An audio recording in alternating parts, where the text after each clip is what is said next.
जय हिंद मेरे प्यारे साथियों, आप सभी दोस्तों का बहुत बहुत स्वागत है आपके अपने YouTube channel extra marks with RJ पर। तो दोस्तों आज की इस वीडियो में आपको हम बताने वाले हैं एसएससी जीडी का प्रीवियस ईयर का जो प्रश्न है जीके जीएस का, जो 11 फरवरी 2019 को शिफ्ट नंबर 3 में पूछा जा चुका है। उस सभी प्रश्नों को हम इस वीडियो में देखेंगे और दोस्तों सभी प्रश्न रियल हैं, इसलिए आप इस वीडियो को अंत तक जरूर देखिएगा, आपको निश्चित ही फायदा होगा।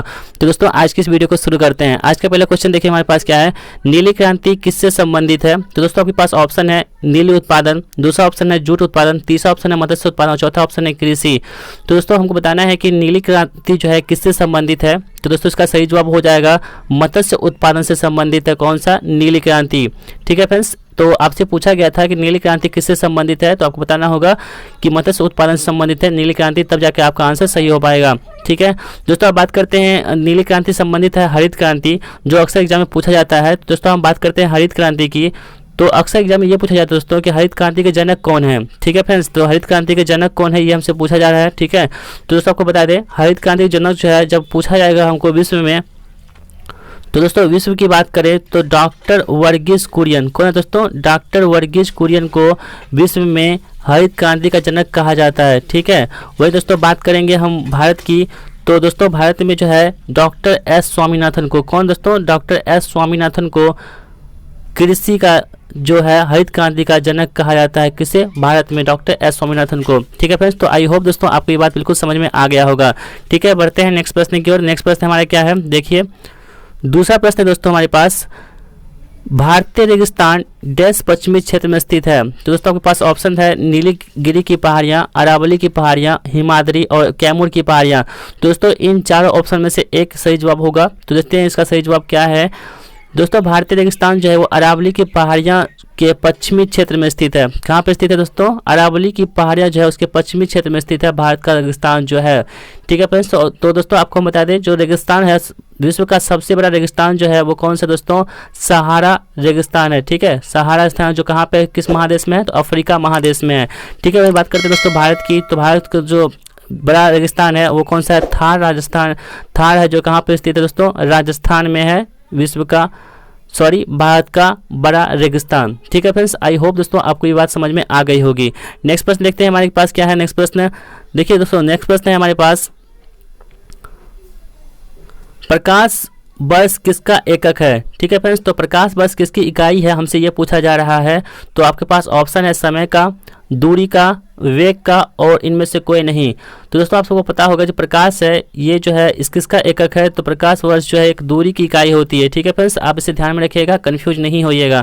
तो दोस्तों प्रकाश की जो चाल होती है कितनी होती है दोस्तों, 3 × 10⁸ मीटर पर सेकेंड होता है निर्वात में प्रकाश की चाल। ठीक है, आप इसे ध्यान रखिएगा, अक्सर एग्जाम में पूछा जाता है। ठीक है फ्रेंड्स, नेक्स्ट क्वेश्चन देखते हैं क्या है हमारे पास। एक न्यूमेरिकल पूछा जाता है दोस्तों, न्यूमेरिकल पूछा गया था, एक लड़के का भार पृथ्वी पर 600 न्यूटन है तो चंद्रमा पर इसका भार क्या होगा। ठीक है फ्रेंड्स, तो देखिए जब भी किसी वस्तु का भार जब पृथ्वी पर होता है तो चंद्रमा पर वही भार जो है उस भार का 1/6 गुना हो जाता है। यानी दोस्तों इस प्रश्न की बात करें तो यहाँ पे 600 न्यूटन दे रखा है, भार पृथ्वी पर है, तो इसको हम यदि चंद्रमा पर ले जाएंगे तो उसका 1/6 हो जाएगा, तो ये कट के कितना हो जाएगा, 100 न्यूटन हो जाएगा। इसलिए इस प्रश्न का आंसर जो हमारा 100 न्यूटन हो जाएगा। तो दोस्तों 100 न्यूटन किस ऑप्शन में है, तो ऑप्शन नंबर डी में है 100 न्यूटन, तो ऑप्शन नंबर डी हमारा बिल्कुल सही हो जाएगा। ठीक है, नेक्स्ट क्वेश्चन देखते हैं हमारे पास क्या है, भारत की पहली महिला मुख्य चुनाव आयुक्त कौन थे। तो दोस्तों भारत की पहली मुख्य चुनाव आयुक्त कौन थे, आपके पास ऑप्शन है निर्मला सीतारमण, दूसरा है रमा देवी, तीसरा है प्रतिभा देवी सिंह पाटिल और चौथा है मीरा कुमार। दोस्तों इन 4 ऑप्शन में से एक सही जवाब होगा, वह सही जवाब देखते हैं क्या है हमारा, तो रमा देवी दोस्तों है भारत की प्रथम महिला मुख्य चुनाव आयुक्त। कौन थी, रमा देवी। दोस्तों अब बात आई है भारत की महिला मुख्य चुनाव आयुक्त की। तो दोस्तों भारत के अनुच्छेद जो है, भारत के संविधान का अनुच्छेद 324 से लेकर के 329 तक निर्वाचन आयुक्त का वर्णन किया गया है। ठीक है फ्रेंड्स, अब बात करते हैं दोस्तों वर्तमान में जो मुख्य चुनाव आयुक्त कौन है। तो वर्तमान में दोस्तों हाल ही में बने हैं 13 अप्रैल 2021 को, कौन बने हैं दोस्तों, तो सुशील चंद्रा बने हैं। कब, 13 अप्रैल 2021 को सुशील चंद्रा जो है अभी वर्तमान में मुख्य चुनाव आयुक्त हैं। ठीक है, और दोस्तों जो मुख्य चुनाव आयुक्त की जो नियुक्ति की जाती है वो किसके द्वारा की जाती है, तो राष्ट्रपति के द्वारा की जाती है मुख्य चुनाव आयुक्त की नियुक्ति। और दोस्तों इसका कार्यकाल जो होता है वो कितने वर्ष का होता है, 6 वर्ष या 65 वर्ष का होता है। जो भी पहले हो ये होता है मुख्य चुनाव आयुक्त का कार्यकाल। ठीक है फ्रेंड्स, तो आई होप दोस्तों आपको इस प्रश्न से इतनी जानकारी मिली होगी। दोस्तों एक प्रश्न और आपको बताने भूल गए, जो इस बार जो सुशील चंद्रा बने हैं वो किस क्रम के बने हैं? तो 24वें क्रम के बने हैं। ठीक है, मुख्य चुनाव आयुक्त आपको ध्यान में रखना होगा, क्योंकि एग्जाम में ये भी पूछा जाता है कि किस क्रम के बने हैं, तो आपको बताना होगा 24वें क्रम के बने हैं। कौन? सुशील चंद्रा। ठीक है फ्रेंड्स, इससे पहले दोस्तों कौन थे? तो इससे पहले थे सुनील अरोड़ा। कौन थे दोस्तों? सुनील अरोड़ा थे। इससे पहले वो किस क्रम के थे? तो 23वें क्रम के थे। ठीक है, आई होप दोस्तों आपको इस प्रश्न से इतनी जानकारी मिली होगी। ठीक है, बढ़ते हैं नेक्स्ट प्रश्न की ओर। हमारा नेक्स्ट प्रश्न क्या है, देखिए, किसी विशेष निर्णय या कानून को रोकने के लिए किसी व्यक्ति, पार्टी या राष्ट्र के अधिकार को क्या कहा जाता है? तो दोस्तों आपके पास ऑप्शन है veto, power of attorney, vote और प्राधिकार।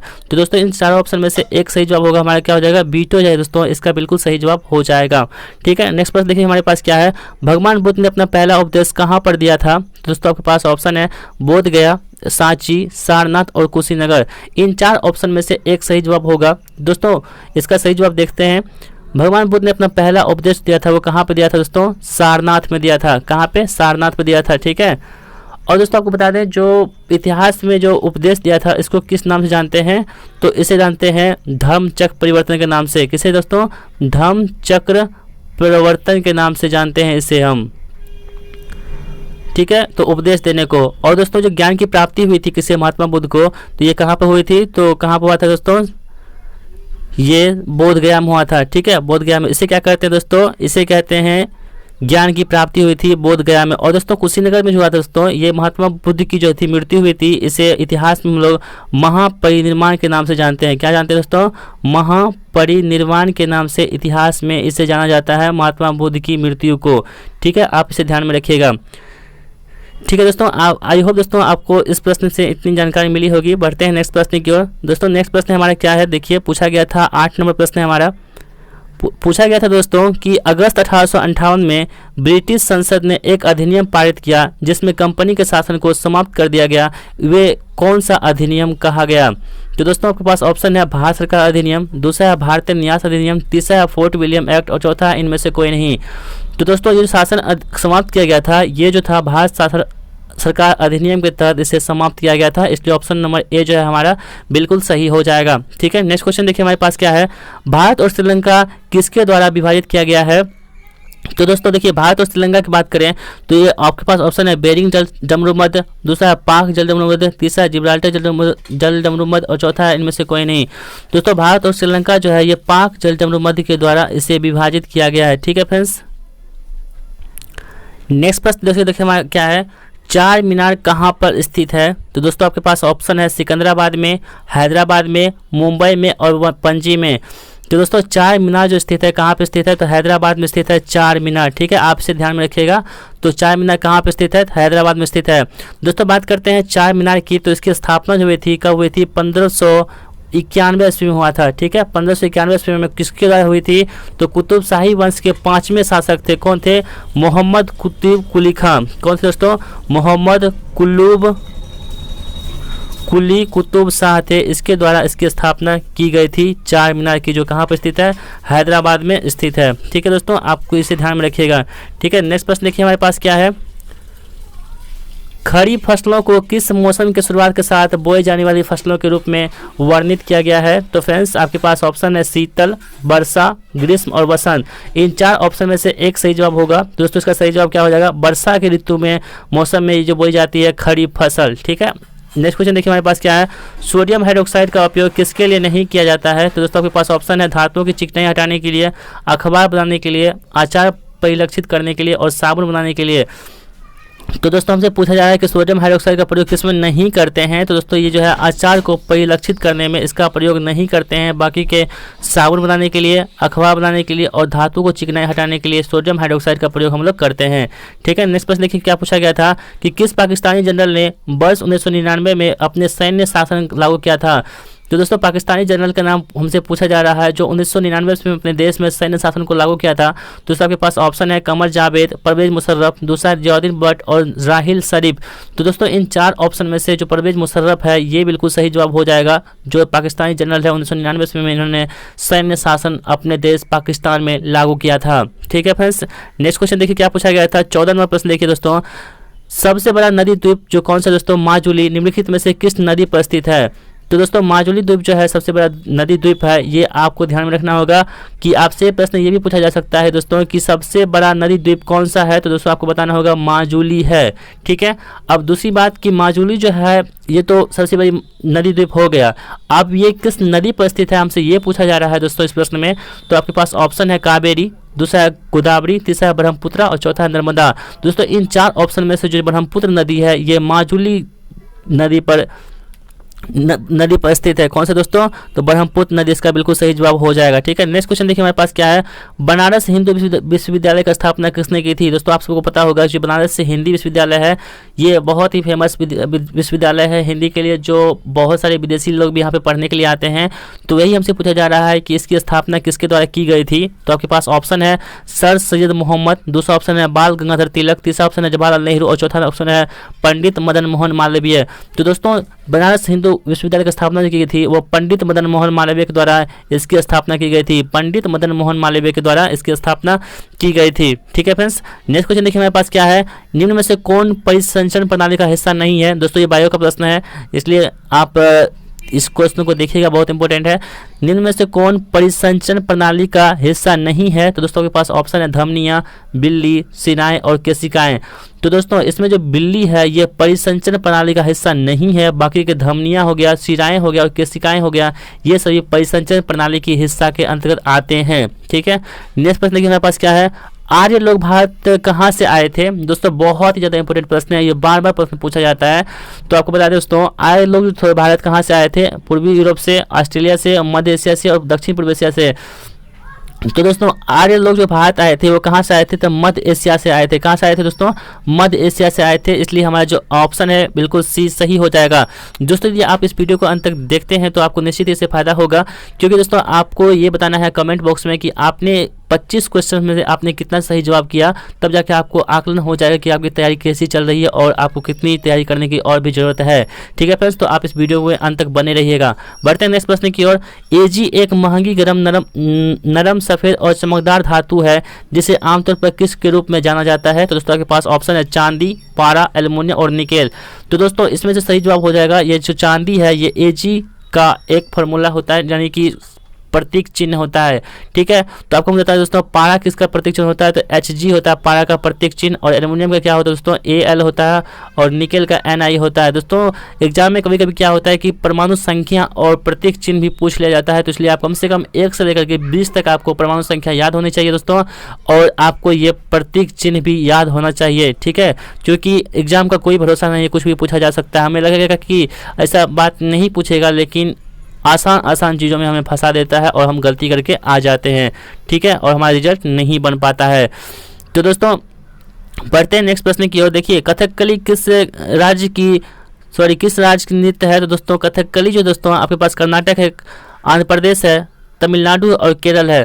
दोस्तों कथकली जो है ये किस राज्य की नृत्य है, तो कहाँ की है, तो दोस्तों केरल की है कथकली। और दोस्तों आंध्र प्रदेश की एक फेमस कौन सी है, कुचिपुड़ी। कौन सी दोस्तों, कुचिपुड़ी है आंध्र प्रदेश की फेमस नृत्य। और तमिलनाडु कौन दोस्तों, भरतनाट्यम। कौन दोस्तों, भरतनाट्यम है तमिलनाडु का। आपको ये बात ध्यान में रखना होगा, अक्सर एग्जाम में बार बार पूछा जाता है, इसलिए से आप रट लीजिए, आप ध्यान में रख लीजिए, जैसा भी करना हो आप याद कर लीजिए, क्योंकि ये प्रश्न पूछा ही जाता है, आपको निश्चित ही इसे पूछा जाएगा। ठीक है, तो आप इसे ध्यान में रखिएगा। नेक्स्ट प्रश्न देखिए आपके पास क्या है, 5 मार्च 1931 ईस्वी को संवैधानिक सुधारों की शर्तों पर बातचीत करने के लिए भारतीय राष्ट्रीय कांग्रेस की ओर से मोहनदास करमचंद गांधी ने किसके साथ उच्च स्तरीय अधिकारी की बैठक में भाग लिया था।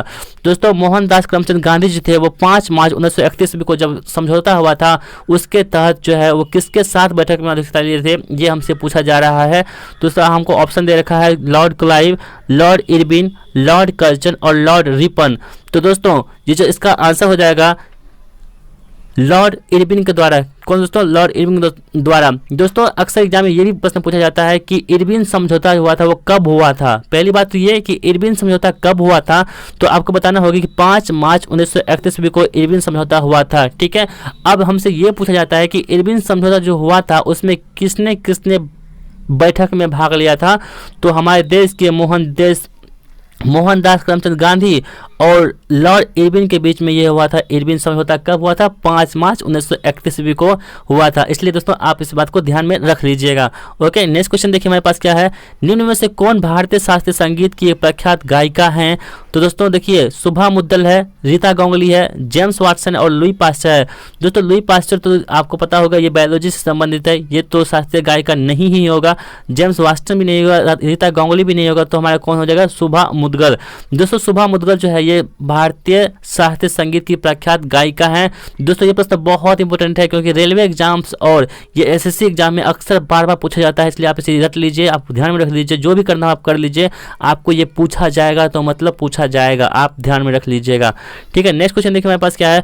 पुस्तक द ओरिजिन ऑफ स्पीसीज के लेखक कौन है?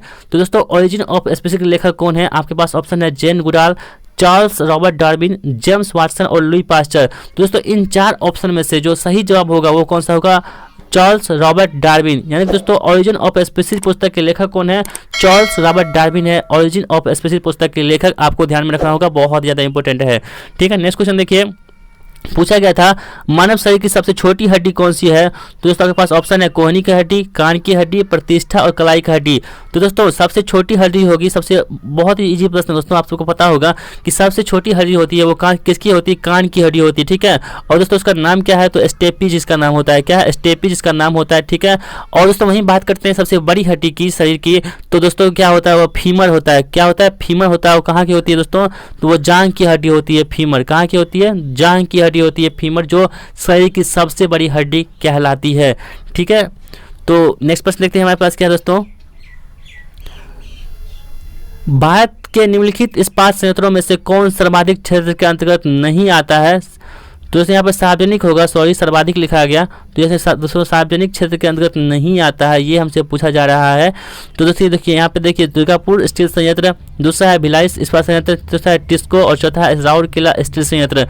तो दोस्तों इसमें जो है टिस्को ये सार्वजनिक क्षेत्र के अंतर्गत नहीं आता है, जबकि राउरकेला स्टील संयंत्र, भिलाई इस्पात संयंत्र और दुर्गापुर स्टील संयंत्र ये तीनों दोस्तों ये सार्वजनिक क्षेत्र के अंतर्गत आते हैं। इसलिए हमारा ऑप्शन जो बिल्कुल सी सही हो जाएगा। ठीक है, देखिए आज की वीडियो का लास्ट प्रश्न देखिए दोस्तों क्या है, बहुत ज़्यादा इंटरेस्टिंग प्रश्न है कि किसने 2006 में पाकिस्तान के विरुद्ध मैच के पहले ही ओवर में हैट्रिक ली थी और इस प्रकार वे ऐसा करने वाले आज तक के एकमात्र गेंदबाज बन गए हैं। दोस्तों हुआ यूँ था कि 2006 ईस्वी में जब क्रिकेट मैच हो रहा था और भारत और पाकिस्तान के बीच में हो रहा था, दोस्तों कितनी इंटरेस्टिंग बात है, भारत और पाकिस्तान के बीच में मैच हो रहा था और ये पहला ओवर था जिन्होंने पहला ओवर था और पहले ही ओवर में हैट्रिक विकेट ले लिया था। किसने ले लिया था? तो वही ऑप्शन देखिए, सचिन तेंदुलकर, पार्थिव पटेल, इरफान पठान और रोहित शर्मा। दोस्तों ऑप्शन से भी आप छांट सकते हैं, रोहित शर्मा तो बल्लेबाज है, ये नहीं होगा, सचिन तेंदुलकर बल्लेबाज नहीं होगा, पार्थिव पटेल भी ऑलराउंडर है, ये भी नहीं होगा, तो इरफान पठान जो दोस्तों ये बॉलर हैं और ये ऑलराउंडर भी हैं। तो ये जो है इरफान पठान 2006 ईस्वी में पाकिस्तान के खिलाफ पहले ही ओवर में हैट्रिक विकेट ले लिए थे, यानी कि 3 विकेट एक ही ओवर में ले लिए थे और ऐसा करने वाले अब तक के पहले गेंदबाज बन चुके हैं। ऐसा रिकॉर्ड अभी तक इसका कोई भी नहीं तोड़ पाए हैं। ठीक है, तो ये हमारा ऑप्शन जो है सी इरफान पठान बिल्कुल सही हो जाएगा। तो दोस्तों यदि आपने यहाँ तक इस वीडियो को देखा तो आपको तहे दिल से बहुत बहुत धन्यवाद। दोस्तों यदि आप इस वीडियो का PDF लेना चाहते हैं तो आप हमारे डिस्क्रिप्शन बॉक्स में हमारे टेलीग्राम ग्रुप का लिंक होगा, आप वहाँ से जाकर के इस PDF को डाउनलोड कर सकते हैं और आप इसे याद कर सकते हैं।